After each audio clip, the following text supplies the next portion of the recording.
E hoje eu vou rolar aqui de falar de Lula e de Janja. Hoje vai ter Janja até meu brioco fazer biquinho e falar francês. Hoje vai ter Lula até meu brioco fazer biquinho e falar francês. Porque eu não recebo um centavo de dinheiro público. E mesmo se eu ganhasse um salário como o do William Bonner, eu pedia demissão, porque se tem uma coisa que não tem preço é o caráter, é a decência. E isso falta no Brasil e isso acabou na imprensa. Então ninguém na imprensa se tocou que a delação do Mauro Cid e essas 9 horas de depoimentos do Mauro Cid são nulas, porque são ilegais, porque são antijurídicas, porque são antidemocráticas, porque são coisa de pervertido, porque é pau de arara do século XXI, porque é uma vergonha do Poder Judiciário, porque revela uma perversão continuada pelo ministro Alexandre de Moraes. Ninguém parou para pensar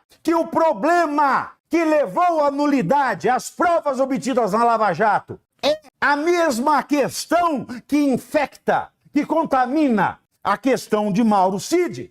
Pode-se ter descobrido mundos e fundos, mas na Lava Jato também se descobriram bilhões. Mas tudo foi mandado para descarte porque estava contrário ao direito. Não foi obtido da forma que o direito manda obter, e o caso do Mauro Cid também.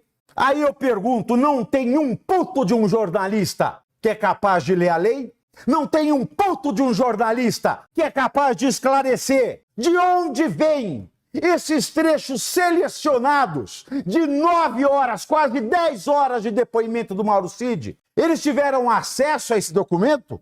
Quem? É fonte. Mas ninguém diz nada. Ninguém é capaz de mencionar que as causas que o STF está aplicando para a Lava Jato para anular tudo são as causas da qual padece essa delação do Mauro Cid, mas não! E esse jornalismo porco, imundo, ainda é capaz de replicar, como se não tivesse tico e teco no cérebro, minuta de decreto golpista. Eu já falei aqui para vocês, eu vou repetir. Existem 2 tipos de documentos previstos na Constituição, mas nenhum jornalista, ou porque é porco, ou porque é pervertido, ou porque é burro, ou porque é comprado, porque é venal. Porque se tivesse jornalista que preste para escrever essa matéria, eles diriam, é minuta do quê?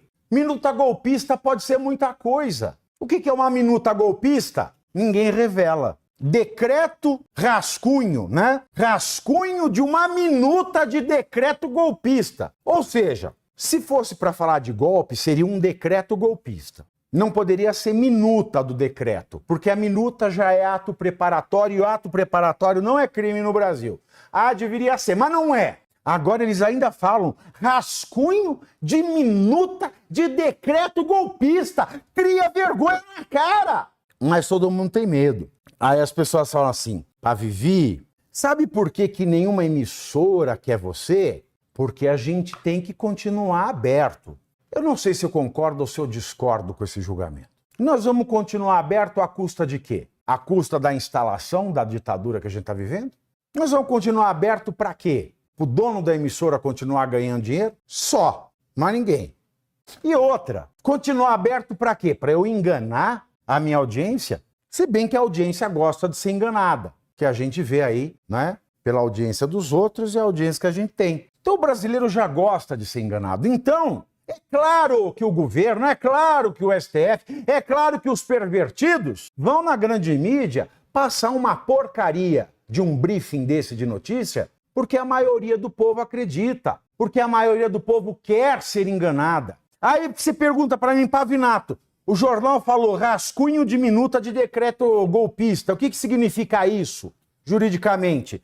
Eu vou te falar, significa chinforínfula. Sabe o que é chinforínfula? Não sabe, eu também não sei, ninguém sabe. É uma coisa que está na cabeça do Chaves. E, no caso, este Chaves, e me perdoe a memória de Roberto Gomes Bolanhos, me perdoe a memória de Chaves, este Chaves, no caso, é o ministro Alexandre, que não existe isso de minuta, rascunho de minuta de decreto golpista.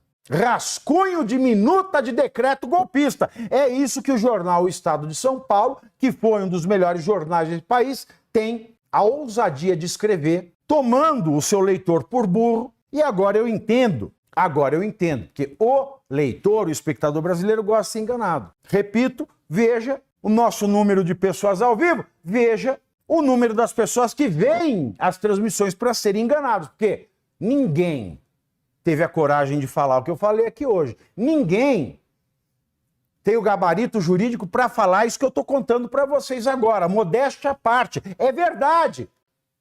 Não existe rascunho de minuta.